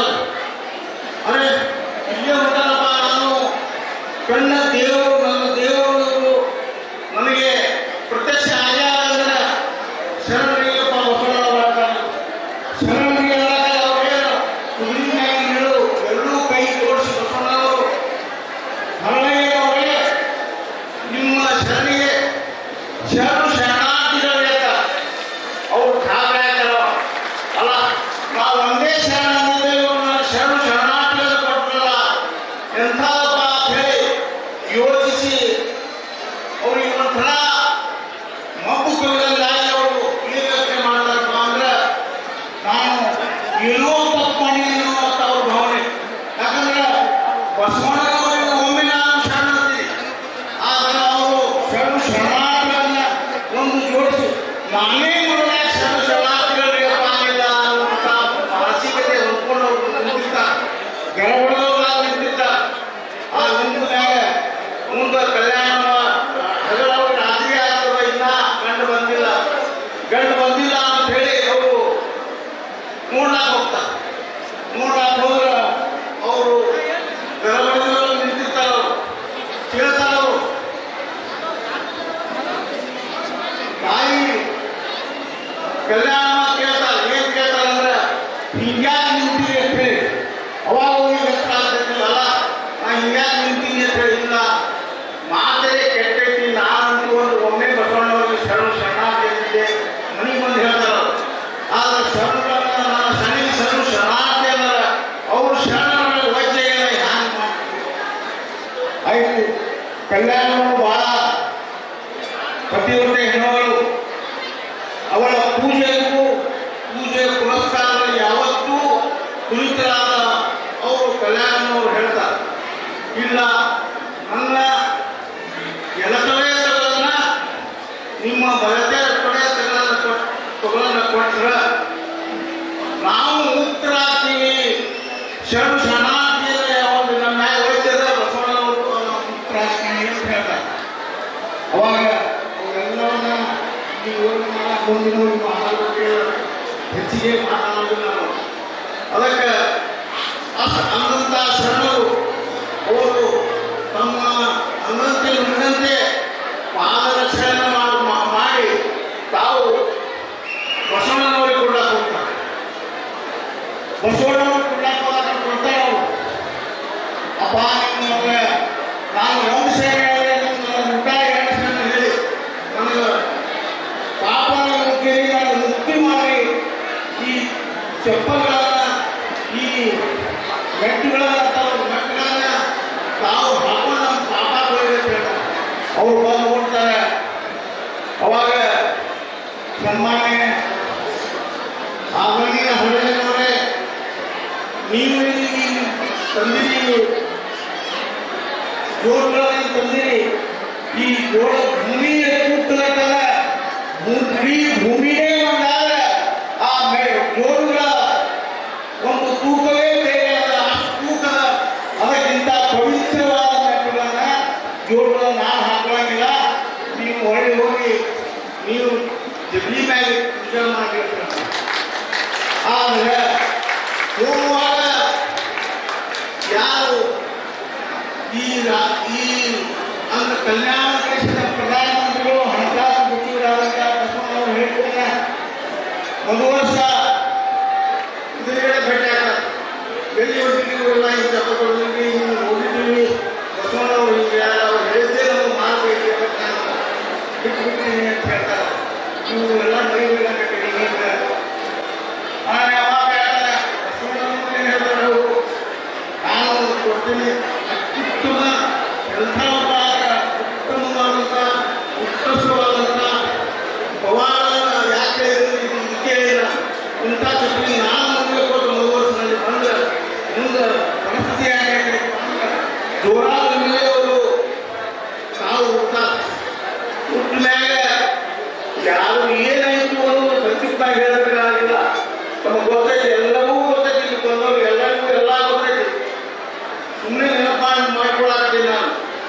ಬಂಧುಗಳೇ, ಅವರು ಹುಟ್ಟಾಕರೆ ಅವ್ರು ಏನಾಗ್ತದಪ್ಪ ಅಂದ್ರೆ ಎಲ್ಲ ಮೇಲೆಲ್ಲ ಉರಿ ಬೇಕಾದಂಥ ಡಾಕ್ಟರ್ ಬಂದು ಚೌಕಶಿ ಮಾಡಿದ್ರು ಸದ್ಯಕ್ಕ ನೋಡಿದ್ರು ಸಹಿತ ಇವತ್ತ ಒಟ್ಟ ಅವ್ರಿಗೆ ಹತ್ತಿದಂಥ ರೋಗ ಮೇಲಿನ ಕೊಡುಗೆ ನಿರ್ಧಾರ ಕೇಳ್ತಾರಪ್ಪ ಅಂದ್ರೆ ಬಸವಣ್ಣನವರು ಮೊದಲನ್ನ ಹಣ ಮಾಡಲಾಕೇನು ಅಲ್ಲಿ ನೀರು ಹಾಕಿರ್ತೀವಿ ನಾವು. ಆ ನೀರಿನಲ್ಲಿ ಅವ್ರು ಸ್ನಾನ ಮಾಡಲು ಹೋಗ್ತದ ಅಥವಾ ಪೂಜೆರು ಹೇಳಾಕ್ರೆ ಆ ಹಂಗಾಗಿ ಹೋಗ್ತದ ಅಂತ ಕೇಳ್ತಾರೆ. ಅವರ ಮಗಳು 1 ವರ್ಷದ ಮಗಳು ಕೇಳಾನೆ ಜೊತೆಗೆ ಅವ್ರು ಏನು ಹೇಳ್ತಾರಪ್ಪ ಅಂದ್ರೆ ನೀವು ಹಾಕಿದೆ ನೋಡ್ರೆ ಆ ಕೊಣಿಯೊಳಗಿನ ನೀರನ್ನು ಅವ್ರಿಗೆ ಸ್ನಾನಕ್ಕೆ ಹಾಕಿದ್ರೆ ಮುಂದೆ ಏನಾಗ್ತದಪ್ಪ ಅಂದ್ರೆ ಅವ್ರು ಆರಾಮ ಆಗ್ತಾರೆ. ಅವಾಗ ಇದು ಎಂಥ ಪವಾಡ ಹಳೆಯವರು ನಾವು ಎಂದೂ ತಪ್ಪು ತಿಳ್ಕೊಂಡಿದ್ದೀವಿ ಅಂತ ಹೇಳಿ ಮುಂಬರುವಂಥ ದಿನದಲ್ಲಿ ಅವರ ಶ್ರೀಮಂತರ ಜೊತೆ ಅವರ ಲಾವಣ್ಯವನ್ನು ಕೊಟ್ಟು ಮದುವೆ ಮಾಡಬೇಕು ಅಂತೇಳಿ ತೀರ್ಮಾನ ಮಾಡಿರ್ತಾರೆ. ಒಂದು ಇದರಲ್ಲಿ ಯೋಚಿಸತಕ್ಕಂಥ ವಿಷಯ ಏನಪ್ಪ ಅಂದ್ರೆ ಜಗತ್ತಿನಲ್ಲಿಯೇ ಹೀಗೆ ಸದ್ಯ ನಮ್ಮ ಪರಿಸ್ಥಿತಿ ಎಷ್ಟು ಕೆಟ್ಟೈತಪ್ಪ ಅಂದ್ರೆ ಅಲ್ಪಸಂಖ್ಯಾತರಾದ ನಾವುಗಳು ಪರಿಸರಲ್ಲೇ ಅಲ್ಪಸಂಖ್ಯಾತರು ಅವ್ರ ಪರಿಸ್ಥಿತಿ ಆಗಬೇಕಪ್ಪ ಅಂದ್ರೆ ಈ ಸದ್ಯ ಕೆಟ್ಟೈತಲ್ಲ, ಇಂಥ ಕೆಟ್ಟ ಪರಿಸ್ಥಿತಿ ಅವಾಗ 12ನೇ ಶತಮಾನದಾಗ ಎಷ್ಟೊಂದು ಜಾತೀಯತೆ ಇರಬೇಕು ನೀವೇ ಯೋಚನೆ ಮಾಡಿ. ಇವತ್ತು ಎಲ್ಲವೂ ಗೊತ್ತಿರ್ತದೆ.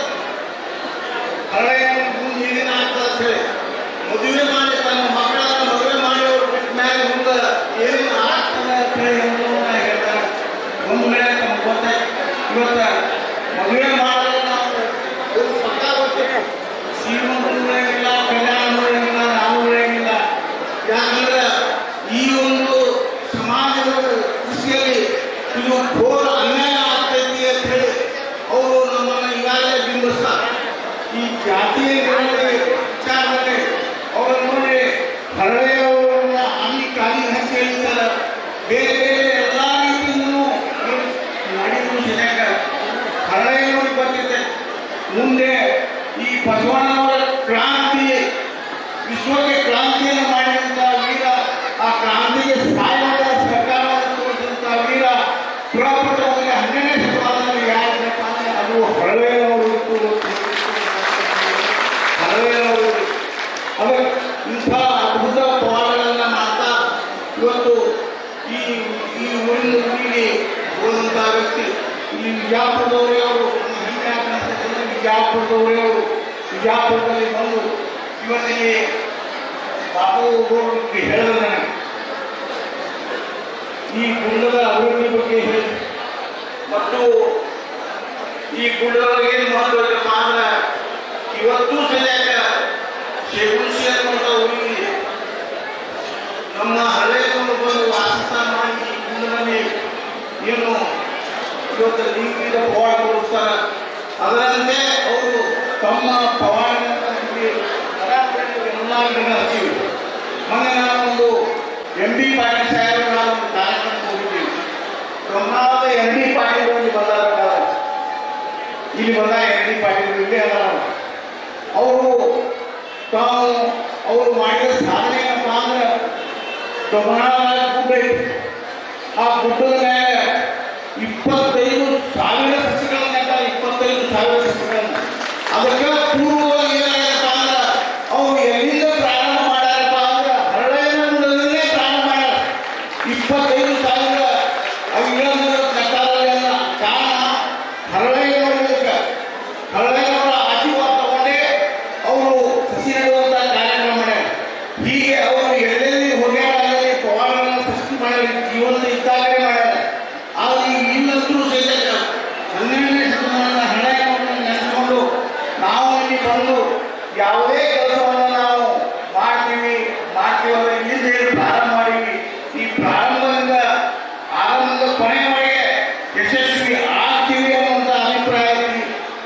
ಇಲ್ಲಿ ಸನ್ಮಾನ್ಯ ಎಂ ಬಿ ಪಾಟೀಲ್ ಸಾಹೇಬರು ಅವರು ಪರಿಸರವಾದಿಗಳು.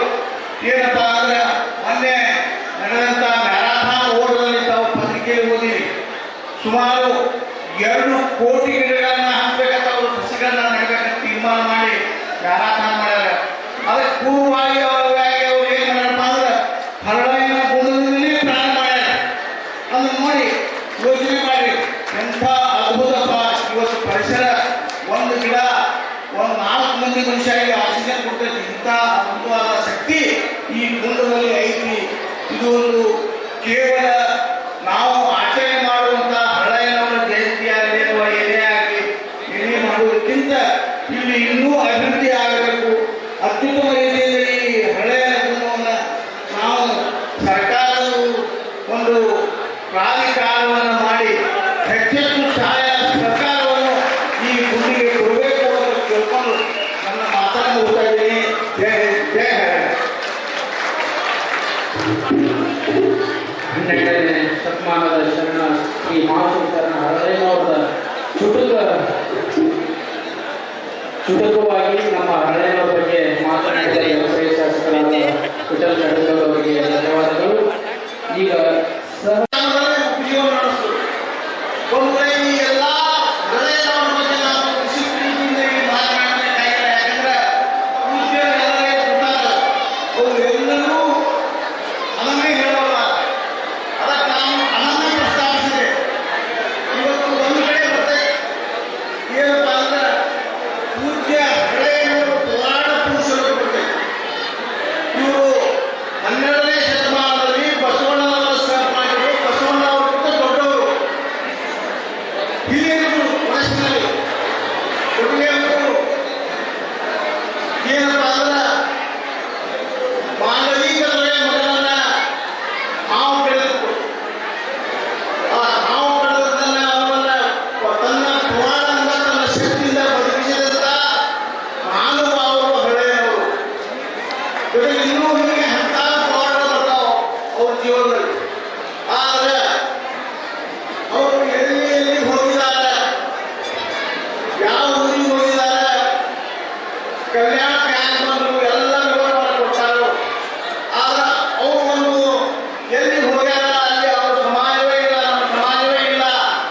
ಅವರು ಎಲ್ಲಿ ಒಂದು ಮುಡಿಯಿಲ್ಲ. ಶಿವಸಿ ಅಂತ ಹೆಸರಿಗೆ ಬಲ್ಲ ಕಾರ್ಯಕರ್ತರ ಪಾಲಕರು ಏನಪ್ಪ ಅಂದ್ರೆ ಸಿ ಮುಗಿಸಿದಂತ ಊರ ಶಿವಸಿಯಾಗಿ ಬೆಳೆಯುತ್ತದೆ. ಸಿ ಒಬ್ಬರು ಇಲ್ಲಿ ಹರಳಯ್ಯನ ಹೊಂಡಕ್ಕೆ ಬರ್ತಾರೆ. ಇಲ್ಲಿ ಹರಳಯ್ಯನವರ ಈ ಹೊಂಡದಲ್ಲಿ ಅವರು ತಮ್ಮ ಕುಟುಂಬ ಬಂದಂತ ಅತಿಥಿಗಳಿಗೆ ಸತ್ಕಾರ ಮಾಡಿ ಅವರನ್ನ ಭೋಜನ ಮಾಡಿಸುವುದು ನಮ್ಮ ಶರಣರ ಆದ್ಯ ಕರ್ತವ್ಯ. ಮಹಾಪ್ರಸಾದ ಮಾಡಿಸುವುದು ಆದ್ಯ ಕರ್ತವ್ಯ. ಆ ಪ್ರಸಾದ ಸಮಯದಲ್ಲಿ ಅವರು ಇಷ್ಟು ಮಂದಿ ಬಂದರೆ ಹ್ಯಾಂಗ್ ಮಾಡ್ಯಪ್ಪ ಅಂತ ಕೇಳಿದ್ರೆ ಅವರು ಹರಳಯ್ಯನ ಹೊಂಡದಲ್ಲಿ ನೀರು ತಂದು ಅವನ್ನ ಕುದಿಸಿ ಇಲ್ಲಿರ್ತಕ್ಕಂಥ ಹುಣಸೆ ಗಿಡ, ಬೇವಿನ ಮರ ಎಲ್ಲಾನು ಬೇಕಾದ್ರೆ ಟೆಸ್ಟ್ ಮಾಡ್ಬೋದು ನೀವು. ಆ ಎಲ್ಲ ಮರ ತಪ್ಪಲ ಹರಿದು ಅವ್ರಿಗೆ ಹಾಕಿ ಕುದಿಸಿಬಿಡ್ತಾರೆ. ಅವು ಇವತ್ತು ಹುಣಸಿ ತಪ್ಪಲಾಗಿ, ಬೇವಿನ ತಪ್ಪಲಾಗಿ, ಎಲ್ಲ ತಪ್ಪಲ ಇವೆಲ್ಲ ಏನಪ್ಪ ಅಂದ್ರೆ ಸ್ವಲ್ಪ ಒಗರ ಗಿಳಿ ಅಂತಾವ. ಆದ್ರೆ ಸನ್ಮಾನ್ಯ ಆದರಣೀಯ ನಮ್ಮ ಪೂಜ್ಯರು ಮಾಡಿದಂಥ ಪ್ರಸಾದ ಸಿಹಿ ರೂಪಕ್ಕೆ ತಿರುಗಿಬಿಟ್ಟಿದ್ದ. ಸಿಹಿ ಆಗಿದ್ದಲ್ಲ, ಕೈ ನಿಜವಾದ ಸಿಹಿ ಆಗಿದೆ. ಅದಕ್ಕೆ ಸೇಗುಣ ಸಿಹಿ ಅಂತೇಳಿ ಊರೇ ಬಂದೈತೆ. ಅದಕ್ಕೆ ಸೇಗುಣ ಸಿಹಿ. ಅದಕ್ಕಾಗಿ ನಾನು ಇಲ್ಲಿ ಸೇಗುಣಸಿಯಲ್ಲಿ ಇವತ್ತು ಮೂರ್ತಿ ಪ್ರತಿಷ್ಠಾಪನೆ ಮಾಡ್ಯಾರ. ಈ ಮೂರ್ತಿ ಪ್ರತಿಷ್ಠಾಪನೆ ಅಷ್ಟೇ ಅಲ್ಲ ನಮ್ಮ ಕರ್ತವ್ಯ. ನಾವು ಸೇಗುಣಸಿಯಲ್ಲಿ ನಾವು ಮೂರ್ತಿಯನ್ನು ಪ್ರತಿಷ್ಠಾಪನೆ ಮಾಡಿವಿ ಅಂತ ಹೇಳಿ ತಾವು ದಯಮಾಡಿ ಇಷ್ಟಕ್ಕೆ ಮುಗಿಯಿತು ಅಂತ ವಿಚಾರ ಮಾಡಬೇಡ್ರಿ. ಇನ್ನೂ ಹರಳಯ್ಯನವರ ಬಗ್ಗೆ ಬಹಳಷ್ಟು ಮಾಡಬೇಕಾಗಿದೆ ಕಾರ್ಯವನ್ನು. ಪೂಜ್ಯ ಹರಳಯ್ಯನವರು ಹಾಕಿಕೊಟ್ಟಂತ ಮಾರ್ಗದಲ್ಲಿ ನಾವು ನಡೆದೇ ಇದ್ದರೆ ಮತ್ತೆ ಯಾರು ನಾವೇ ನಡೀಬೇಕಲ್ಲ. ನಮ್ಮವರು ಅಂತ ಹೇಳ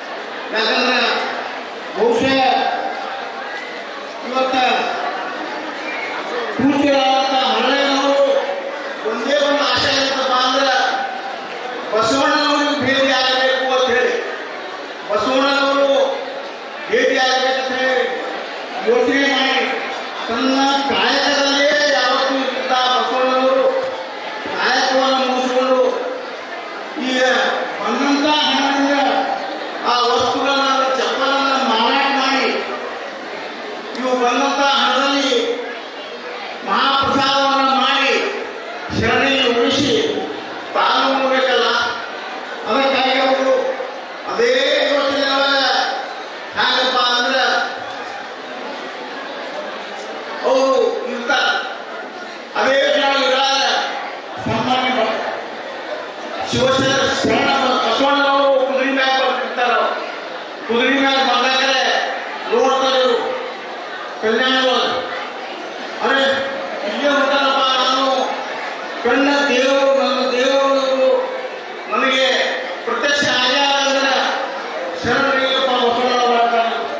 ಶರಣರಿಗೆ ಅವ್ರಿಗೆ ಕುದುರೆ ಮ್ಯಾಗ ನೀಡು ಎರಡೂ ಕೈ ತೋರಿಸಿ ಬಸವಣ್ಣನವರು ಹರಳೆಯ ಅವರೇ ನಿಮ್ಮ ಶರಣಿಗೆ ಶರಣು ಶರಣಾರ್ಥಿಗಳಾಗ ಅವ್ರು ಕಾವ್ಯಾಕರ ಅಲ್ಲ, ನಾವು ಒಂದೇ ಶರಣ ಶರಣು ಶರಣಾರ್ಥಿಗಳು ಕೊಟ್ಟಲ್ಲ ಎಂಥದಪ್ಪ ಅಂತ ಹೇಳಿ ಯೋಚಿಸಿ ಅವ್ರಿಗೆ ಒಂಥರ ಮಬ್ಬು ಕವಿದಂಗಾಗಿ ಅವರು ಯೋಚನೆ ಮಾಡ್ತಾರಪ್ಪ ಅಂದ್ರೆ ನಾನು ಏನೋ ತಪ್ಪು ಮಾಡಿದ್ದೀನಿ ಅಂತ ಅವ್ರ ಭಾವನೆ.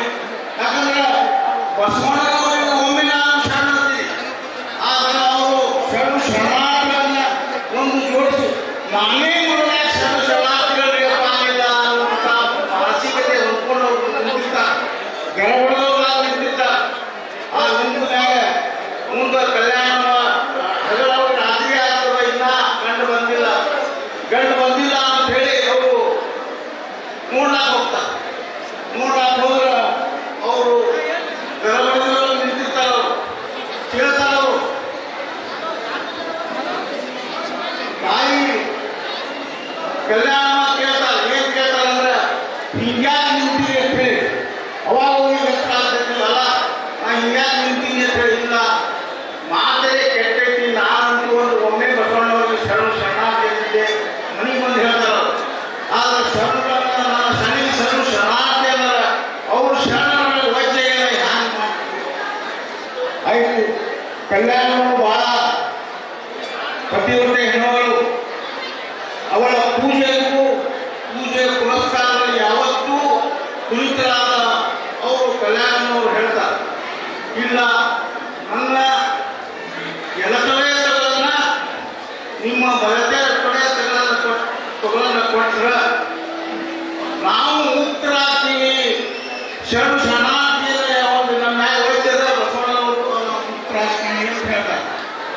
ಅವಾಗ ಅವೆಲ್ಲವನ್ನ ನೀವು ಮುಂದಿನ ಮಾತಾಡೋಕ್ಕೆ ಹೆಚ್ಚಿಗೆ ಮಾತಾಡೋದಿಲ್ಲ ನಾವು.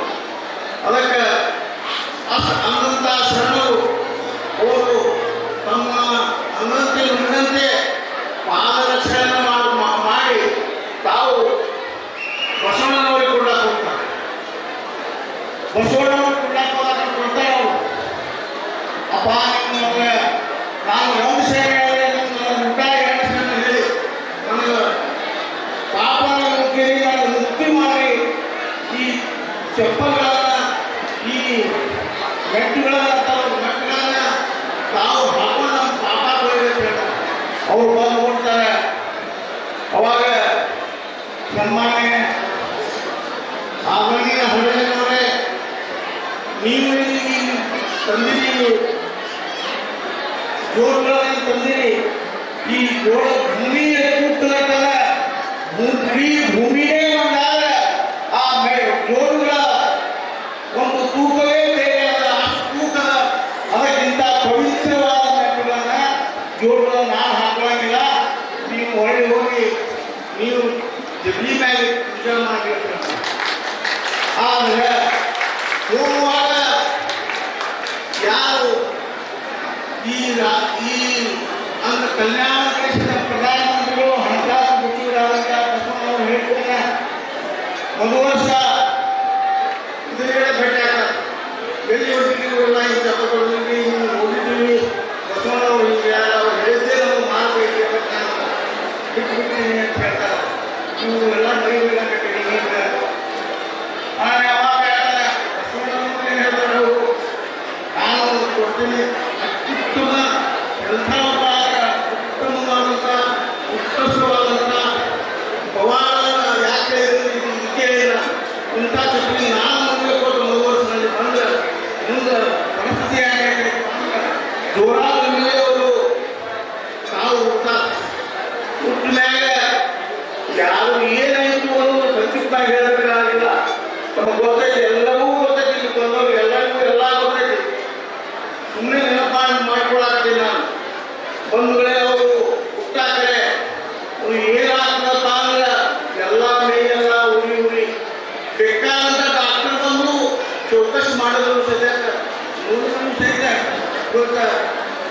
ಒಟ್ಟ ಅವ್ರಿಗೆ ಹತ್ತಿದಂಥ ರೋಗಗಳಿಂದ ಕೊನೆಗೆ ನಿರ್ಧಾರ ಕೇಳ್ತಾರಪ್ಪ ಅಂದ್ರೆ ಬಸವಣ್ಣನವರು ಮೊದಲನ್ನ ಹಣ ಮಾಡಲಾಕೇನು ಅಲ್ಲಿ ನೀರು ಹಾಕಿರ್ತೀವಿ ನಾವು, ಆ ನೀರಿನಲ್ಲಿ ಅವ್ರು ಸ್ನಾನ ಮಾಡಲು ಹೋಗ್ತದ ಪೂಜೆಯರು ಹೇಳಾಕ್ರೆ ಆ ಹಂಗಾಗಿ ಹೋಗ್ತದ ಅಂತ ಕೇಳ್ತಾರೆ. ಅವರ ಮಗಳು ವರ್ಷದ ಮಗಳು ಕೇಳಾನೆ ಜೊತೆಗೆ ಅವ್ರು ಏನು ಹೇಳ್ತಾರಪ್ಪ ಅಂದ್ರೆ ನೀವು ಹಾಕಿದ್ರೆ ನೋಡ್ರೆ ಆ ಕೊಣಿಯೊಳಗಿನ ನೀರನ್ನು ಅವ್ರಿಗೆ ಸ್ನಾನಕ್ಕೆ ಹಾಕಿದ್ರೆ ಮುಂದೆ ಏನಾಗ್ತದಪ್ಪ ಅಂದ್ರೆ ಆರಾಮ ಆಗ್ತಾರೆ. ಅವಾಗ ಇದು ಎಂಥ ಪವಾಡ ಹಳೆಯವರು ನಾವು ಎಂದೂ ತಪ್ಪು ತಿಳ್ಕೊಂಡಿಲ್ಲ ಅಂತ ಹೇಳಿ ಮುಂಬರುವಂಥ ದಿನದಲ್ಲಿ ಅವರ ಶ್ರೀಮಂತರ ಜೊತೆ ಅವರ ಲಾವಣ್ಯವನ್ನು ಕೊಟ್ಟು ಮದುವೆ ಮಾಡಬೇಕು ಅಂತೇಳಿ ತೀರ್ಮಾನ ಮಾಡಿರ್ತಾರೆ. ಒಂದು ಇದರಲ್ಲಿ ಯೋಚಿಸತಕ್ಕಂಥ ವಿಷಯ ಏನಪ್ಪ ಅಂದ್ರೆ ಜಗತ್ತಿನಲ್ಲಿಯೇ ಹೀಗೆ ಸದ್ಯ ನಮ್ಮ ಪರಿಸ್ಥಿತಿ ಎಷ್ಟು ಕೆಟ್ಟೈತಪ್ಪ ಅಂದ್ರೆ ಅಲ್ಪಸಂಖ್ಯಾತರಾದ ನಾವು ಪರಿಸರಲ್ಲೇ ಅಲ್ಪಸಂಖ್ಯಾತರು ಅವ್ರ ಪರಿಸ್ಥಿತಿ ಆಗಬೇಕಪ್ಪ ಅಂದ್ರೆ ಈ ಸದ್ಯ ಕೆಟ್ಟೈತಲ್ಲ ಇಂಥ ಕೆಟ್ಟ ಪರಿಸ್ಥಿತಿ ಅವಾಗ 12ನೇ ಶತಮಾನದಾಗ ಎಷ್ಟೊಂದು ಜಾತೀಯತೆ ಇರಬೇಕು ನೀವೇ ಯೋಚನೆ ಮಾಡಿ. ಇವತ್ತು ಎಲ್ಲವೂ ಗೊತ್ತಿರ್ತದೆ ಹಳೆಯ ಈಗಿನ ಆಗ್ತದೆ ಅಂತ ಹೇಳಿ ಮದುವೆ ಮಾಡಿ ತನ್ನ ಮಕ್ಕಳನ್ನ ಮದುವೆ ಮಾಡಿ ಅವ್ರು ಬಿಟ್ಟ ಮೇಲೆ ಮುಂದೆ ಏನೇನು ಆಗ್ತದೆ ಅಂತ ಹೇಳಿ ಎಲ್ಲವನ್ನ ಹೇಳ್ತಾರೆ. ಒಮ್ಮೆ ತಮ್ಗೆ ಗೊತ್ತಾಯ್ತು ಇವತ್ತು ಮದುವೆ ಮಾಡಲು ನಾವು ಪಕ್ಕ ಗೊತ್ತಿಲ್ಲ, ಶ್ರೀಮಂತರು ಉಳಿಯಂಗಿಲ್ಲ, ಕಲ್ಯಾಣ ಉಳಿಯಂಗಿಲ್ಲ, ನಾವು ಉಳಿಯಂಗಿಲ್ಲ. ಯಾಕಂದ್ರೆ ಈ ಒಂದು ಸಮಾಜದ ಕೃಷಿಯಲ್ಲಿ ಇದು ಘೋರ ಅನ್ಯಾಯ ಆಗ್ತೈತಿ ಅಂತ ಹೇಳಿ ಅವರು ನಮ್ಮನ್ನು ಈಗಾಗಲೇ ಬಿಂಬಿಸ್ತಾರೆ. ಈ ಜಾತಿಯ ವಿಚಾರದಲ್ಲಿ ಅವರು ನೋಡಿ ಹರಳೆಯವರನ್ನ ಕಾಲಿ ಹಂಚಿ ಹೇಳಿದ್ದಾರೆ. ಬೇರೆ ಬೇರೆ ಎಲ್ಲ ರೀತಿಯಿಂದಲೂ ಮಾಡಿದ್ರು ಜನಕ ಹರಳೆಯವರಿಗೆ ಬಂದಿದೆ. ಮುಂದೆ ಈ ಬಸವಣ್ಣನವರ ಕ್ರಾಂತಿ ವಿಶ್ವಕ್ಕೆ ಕ್ರಾಂತಿಯನ್ನು ಮಾಡಿದಂಥ ವೀರ, ಆ ಕ್ರಾಂತಿಗೆ ಸಾಯದ ಸರ್ಕಾರವನ್ನು ತೋರಿಸಿದಂಥ ವೀರ ಪ್ರಪ್ರಥಮವಾಗಿ 12ನೇ ಶತಮಾನದಲ್ಲಿ ಯಾರಪ್ಪ ಅಂದರೆ ಅದು ಹರಳೆಯವರು. ಅದು ಇಂಥ ಅದ್ಭುತ ಪವಾಡಗಳನ್ನು ಮಾಡ್ತಾ ಇವತ್ತು ಈ ಊರಿಗೆ ಹೋದಂಥ ವ್ಯಕ್ತಿ ಈ ವಿಜಾಪುರದವರೇ ಅವರು ಹೆಮ್ಮೆ ಆಗ್ತಕ್ಕಂಥ ವಿಜಾಪುರದವರೇ ಅವರು ವಿಜಾಪುರದಲ್ಲಿ ಬಂದು ಇವತ್ತಿಗೆ ಬಾಬು ಗೌಡರಿಗೆ ಹೇಳಿದ ನನಗೆ ಈ ಕುಂಡದ ಅಭಿವೃದ್ಧಿ ಬಗ್ಗೆ ಹೇಳಿ ಮತ್ತು ಈ ಕುಂಡದೊಳಗೆ ಏನು ಮಹತ್ವ ಇದೆಯಪ್ಪ ಅಂದ್ರೆ ಇವತ್ತು ಸದ್ಯಕ್ಕೆ ಶೇಗುಣಸಿ ಅನ್ನುವಂಥ ಊರಿಗೆ ನಮ್ಮ ಹಳೆಯವರು ಬಂದು ವಾಸಸ್ಥಾನ ಮಾಡಿ ಈ ಕುಂಡದಲ್ಲಿ ಏನು ಇವತ್ತು ನೀರಿನ ಪವಾಡ ಕೊಡಿಸ್ತಾರೆ. ಅದರಂತೆ ಅವರು ತಮ್ಮ ಪವಾಡಗಳನ್ನು ಎಲ್ಲ ಹಚ್ಚಿವಿ. ಮೊನ್ನೆ ನಾವೊಂದು MB ಪಾಟೀಲ್ ಸಾಹೇಬರು ನಾವೊಂದು ಕಾರ್ಯಕ್ರಮಕ್ಕೆ ಹೋಗಿದ್ದೀವಿ. ಗಮನಾದ MB ಪಾಟೀಲ್ ಬಂದಾಗ ಇಲ್ಲಿ ಬಂದಾಗ MB ಪಾಟೀಲ್ ಇಲ್ಲೇ ಅದ ಅವರು ಮಾಡಿದ ಸಾಧನೆ ಏನಪ್ಪ ಅಂದ್ರೆ ಗಮನಾದ ಗುಡ್ಡ ಐತಿ. ಆ ಗುಡ್ಡದ ಮೇಲೆ 25,000 ಸಸಿಗಳನ್ನು ನೆಟ್ಟಾರೆ. 25,000 ಸಸಿಗಳನ್ನು. ಅದಕ್ಕೆ ಪೂರ್ವವಾಗಿ ಏನಾಗಪ್ಪ ಅಂದ್ರೆ ಅವ್ರು ಎಲ್ಲಿಂದ ಪ್ರಾರಂಭ ಮಾಡ್ಯಾರಪ್ಪ ಅಂದ್ರೆ ಹರಳೆಯನಲ್ಲೇ ಪ್ರಾರಂಭ ಮಾಡ್ಯಾರ. 25,000 ಅವಿಗಳನ್ನು ನೆಟ್ಟಾರಲ್ಲ. ಕಾರಣ ಹರಳೆಯನವರಿಗೆ ಹರಳೆಯನವರ ಆಶೀರ್ವಾದ ತಗೊಂಡೇ ಅವರು ಸಸಿ ನೆಡುವಂಥ ಕಾರ್ಯಕ್ರಮ ಮಾಡ್ಯಾರ. ಹೀಗೆ ಅವರು ಎಲ್ಲೆಲ್ಲಿ ಹೊಗೆಗಳಲ್ಲಿ ಪವಾಡಗಳನ್ನು ಸೃಷ್ಟಿ ಮಾಡ್ಯಾರ. ಜೀವನದ ಇದ್ದಾಗಲೇ ಮಾಡ್ಯಾರ. ಆದರೆ ಇನ್ನಂತರೂ ಸಹಿತ 12ನೇ ಶತಮಾನದ ಹಳೆಯವನ್ನು ನೆನೆಸ್ಕೊಂಡು ನಾವು ಇಲ್ಲಿ ಬಂದು ಯಾವುದೇ ಕೆಲಸವನ್ನು ನಾವು ಮಾಡ್ತೀವಲ್ಲ ಇಲ್ಲಿಂದ ಹೇಳಿ ಪ್ರಾರಂಭ ಮಾಡೀವಿ. ಈ ಪ್ರಾರಂಭದಿಂದ ಆರಂಭದ ಕೊನೆಯವರೆಗೆ ಯಶಸ್ವಿ ಆಗ್ತೀವಿ ಅನ್ನುವಂಥ ಅಭಿಪ್ರಾಯ ಐತಿ. ಜೊತೆಗೆ ಇಲ್ಲಿ ಸನ್ಮಾನ್ಯ MB ಪಾಟೀಲ್ ಸಾಹೇಬರು ಅವರು ಪರಿಸರವಾದಿಗಳು. ಏನಪ್ಪ ಅಂದ್ರೆ ಮೊನ್ನೆ ನಡೆದಂಥ ಮ್ಯಾರಾಥಾನ್ ಓಟದಲ್ಲಿ ತಾವು ಪತ್ರಿಕೆಯಲ್ಲಿ ಓದಿರಿ. ಸುಮಾರು 2 ಕೋಟಿ ಗಿಡಗಳನ್ನು ಹಾಕಬೇಕಂತ ಅವರು ಸಸಿಗಳನ್ನ ನೆಡಬೇಕಂತ ತೀರ್ಮಾನ ಮಾಡಿ ಮ್ಯಾರಾಥಾನ್ ಮಾಡ್ಯಾರ. ಅದಕ್ಕೆ ಪೂರ್ವವಾಗಿ ಅವ್ರು ಏನು ಮಾಡ್ಯಾರಪ್ಪ ಅಂದ್ರೆ ಹರಳೆಯನ ಗುಂಡದಲ್ಲಿ ಪ್ರಾರಂಭ ಮಾಡ್ಯಾರ. ಅದನ್ನು ನೋಡಿ ಯೋಚನೆ ಮಾಡಿ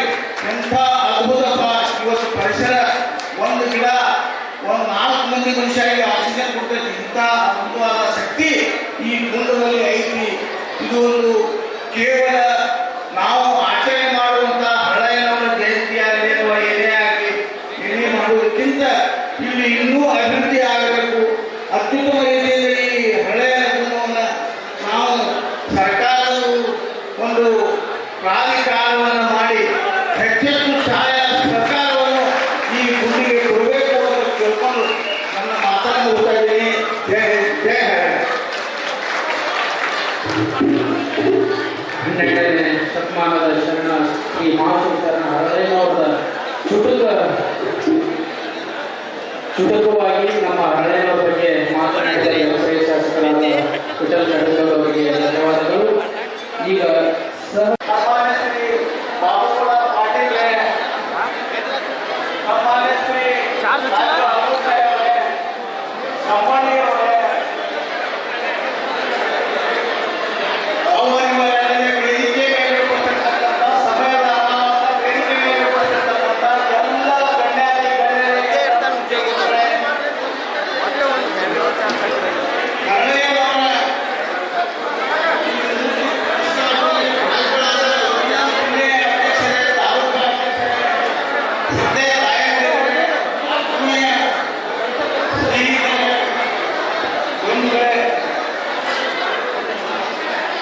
ಒಂದು ವೇಳೆ ಒಳ್ಳೆ ಕಾರ್ಯಕ್ರಮದ ಧರ್ಮಾಧಿಕಾರ ಶಾಂತತೆಯನ್ನು ಕಾಪಾಡುವುದಕ್ಕೆ ಹಾನಿ ಮಾಡುವುದಕ್ಕೆ ಒಳ್ಳೆ ಕಾರ್ಯಕ್ರಮವನ್ನು ನಮ್ಮ ಕಾರ್ಯಕ್ರಮವನ್ನು ನಾವು ಬೆಳೆಸುತ್ತೀವಿ.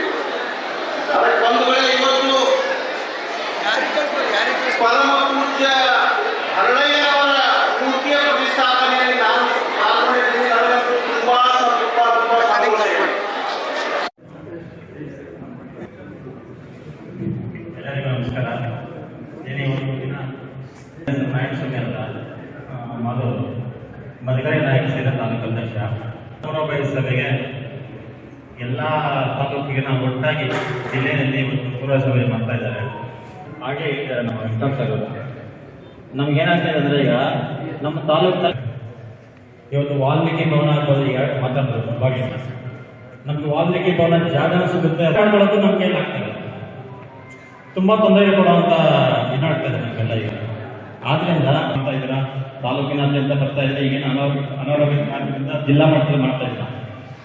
ಈ ಜಾತ್ರೆ ಜೊತೆಗೆ ನಾವು ನಮ್ಮ ಜಿಲ್ಲೆಯಲ್ಲಿ ಅತಿ ಹೆಚ್ಚು ಜನಸಂಖ್ಯೆ ಏನೇನಿದೆಯೋ ಜನಾಂಗ ಪರ್ವತ ಒಂದು ಕಾಲೇಜಲ್ಲಿ ಏನೋ ಸ್ಕೂಲಲ್ಲಿ ಇನ್ನೊಂದು ನಾವು ಮಾಡಿದ್ರೆ ಮಾಡ್ತಾರೆ. ನಮ್ಮ ಪ್ರೈವೇಟ್ ಸ್ಕೂಲಲ್ಲಿ ನಮ್ಮ ಒಂದು ಜನಾಂಗದ ಮಕ್ಕಳು ಓದ್ಬೇಕು ತುಂಬಾ ಕಷ್ಟ. ಅದಕ್ಕೆ ನಾವು ಈಗ ನಮ್ಮಲ್ಲಿ ಹಲವಾರು ನಮ್ಮ ಸಚಿವರಿದ್ದಾರೆ.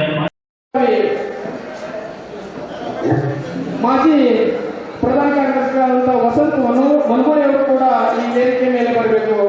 ಹಾಗೆ ರಾಜಗೋಪಾಲ್ ಇವತ್ತಿನ ನಮ್ಮ ಹಳೆಯ ಸಮಾಜದ ಅಧ್ಯಕ್ಷರಾದಂಥ ಗಂಗಾಧರ್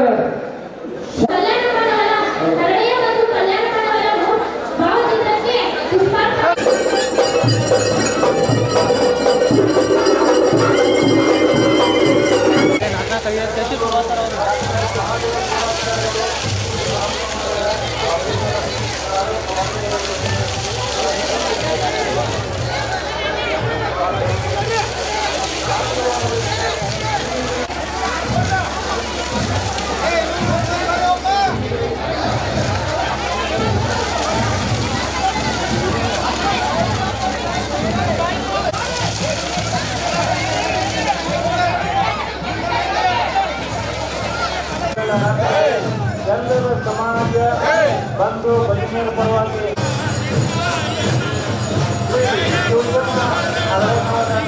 ಹಾಗೂ ಮೂರ್ತಿ ಉದ್ಘಾಟನೆ ಸಮಾನ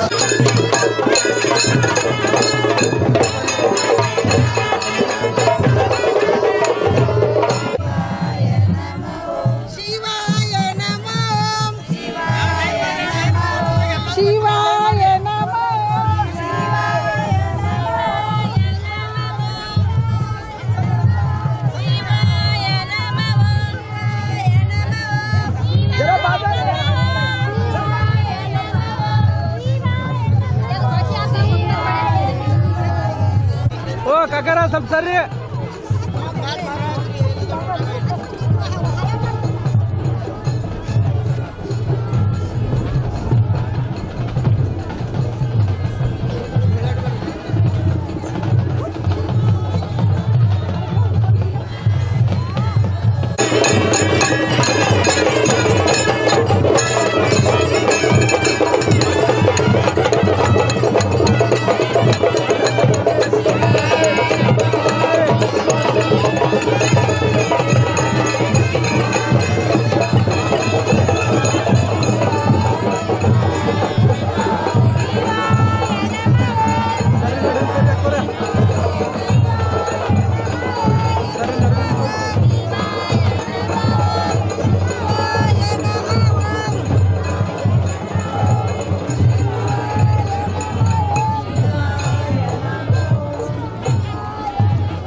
ಹಜರತ್ ಖಾನ್ ಬಾಬಾ ತಂತ್ರ ಮಂತ್ರದ ಪ್ರಸಿದ್ಧಿ ಪಡೆದ ಮಹಾಗುರುಗಳು. ವಿಜಯಪುರ ನಗರದ ಶ್ರೇಷ್ಠ ಹೆಸರುವಾಸಿಯಾದ ಹಜರತ್ ಖಾನ್ ಬಾಬಾ ನಿಮ್ಮ ಪ್ರತಿಯೊಂದು ಸಮಸ್ಯೆಗಳ ಬಗ್ಗೆ ಖಾತ್ರಿ ಹಾಗೂ ಸಮಾಧಾನ ಪಡೆಯಿರಿ. ಹಜರತ್ ಖಾನ್ ಬಾಬಾ ವಿಜಯಪುರ ನಗರದಲ್ಲಿ ಕಳೆದ 20 ವರ್ಷಗಳಿಂದ ತಮ್ಮ ಸ್ವಂತ ಮನೆ ವಿಳಾಸದಲ್ಲಿದ್ದು ಸಾರ್ವಜನಿಕರ ವೈಯಕ್ತಿಕ ಸಮಸ್ಯೆ ದೋಷಗಳನ್ನ ಪರಿಹಾರ ಮಾಡುತ್ತಿದ್ದಾರೆ. ಹಜರತ್ ಖಾನ್ ಬಾಬಾ ಸಂತೋಷದ ಸುದ್ದಿ ಕೇಳಿ ಆನಂದ ಆಗಬಹುದು. ಇವರು ಪಿಶಾಚಿ ಮತ್ತು ಭೂತದ ಕಾಟ ಮಾಟ ಮಾಡಿದ್ದು ತೆಗೆಯುತ್ತಾರೆ ಮತ್ತು ಬಹಳ ಕಾಲ ಮಕ್ಕಳಾಗದಿದ್ದರೆ ಹಾಗೂ ದಮ್ಮು, ಹೊಟ್ಟೆ ನೋವು, ಹೆಣ್ಣು ಮಕ್ಕಳ ತೊಂದರೆಗಳು, ಕಾಮಣಿ, ಇಸುಬು ಇವರ ಔಷಧ ಹಾಗೂ ಮಂತ್ರಶಕ್ತಿ, ದಿವ್ಯ ಶಕ್ತಿಯಿಂದ ಹಜರತ್ ಖಾನ್ ಬಾಬಾ ಇವರು ಆರೋಗ್ಯ ಚಿಕಿತ್ಸೆ ನೀಡಿ ನಿಮ್ಮ ಕಷ್ಟ ನೋವುಗಳನ್ನ ದೂರ ಮಾಡಿಕೊಡುತ್ತಾರೆ. ನಿಮ್ಮ ಸಮಸ್ಯೆಗಳಾದ ಮನಸ್ಸಿನ ಇಚ್ಛೆ, ಪ್ರೇಮ ವಿವಾಹ ಸಮಸ್ಯೆ, ನೌಕರಿ ಸಮಸ್ಯೆ, ಪತಿ ಪತ್ನಿಯರ ಸಮಸ್ಯೆ, ಆಸ್ತಿ ವಿಚಾರ, ಮಾಟ ಮಂತ್ರದ ಬಗ್ಗೆ, ಆರೋಗ್ಯ ತೊಂದರೆ, ಗುಪ್ತ ರೋಗಗಳು, ಶತ್ರುಕಾಟ, ಉದ್ಯೋಗ ಸಮಸ್ಯೆ, ಗೃಹ ಸಮಸ್ಯೆ, ಕೋರ್ಟ್ ವಿಚಾರ, ಸಾಲಬಾಧೆ, ಧನ ಸಂಪತ್ತು ಪ್ರಾಪ್ತಿ ಬಗ್ಗೆ, ಸಂತಾನ ಪ್ರಾಪ್ತಿ ಬಗ್ಗೆ, ರೋಗಿಗೆ ಔಷಧ ನಾಟುವ ಬಗ್ಗೆ, ವಿವಾಹ ಸಮಸ್ಯೆ, ವಿದ್ಯೆ ಸೇರಿದಂತೆ ಈ ಎಲ್ಲಾ ಪ್ರತಿಯೊಂದು A to Z ಸಮಸ್ಯೆಗಳ ಬಗ್ಗೆ ಖಾತ್ರಿ ಹಾಗೂ ಸಮಾಧಾನ ಪಡೆಯಿರಿ. ಹಜರತ್ ಖಾನ್ ಬಾಬಾ ಕಳೆದ 2 ದಶಕಗಳಿಂದ ತಮ್ಮ ಸ್ವಂತ ಮನೆ ವಿಳಾಸದಲ್ಲಿದ್ದು ಸಾರ್ವಜನಿಕರ ವೈಯಕ್ತಿಕ ಸಮಸ್ಯೆ ದೋಷಗಳನ್ನ ಪರಿಹಾರ ಮಾಡುತ್ತಿದ್ದಾರೆ. ನಿಮ್ಮ ಸಮಸ್ಯೆಗಳ ಪರಿಹಾರಕ್ಕೆ ಕರೆ ಮಾಡಿ ಪರಿಹಾರ ಪಡೆದುಕೊಳ್ಳಬಹುದು. Mobile number 9972183841. ಸ್ವಂತ ಮನೆ ವಿಳಾಸ Hazrat Khan Baba, Sainik school, first gate, bus stop, Ibrahim Roza back side, Horti plot, Rahim Nagar, Vijayapura.